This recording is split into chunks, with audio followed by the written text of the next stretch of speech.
శ్రేయలకి ఓ దులుపు దులిపేసింది భానుమతి. నడి రోడ్డులో ఇద్దరి చెంపలు వాయించేసింది. ఈ దెబ్బకి శ్రేయ పల్లవి పూజలు ఎగిరిపోయాయి.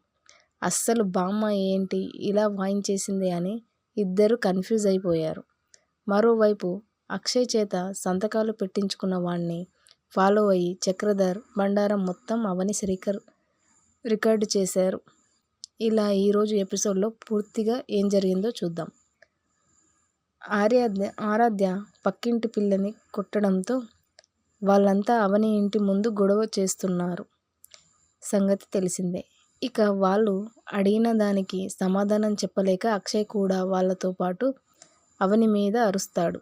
అయితే ఇంతలో రాజేంద్ర ప్రసాద్ మధ్యలో దూరి అక్షయ్ని వాయించేస్తాడు.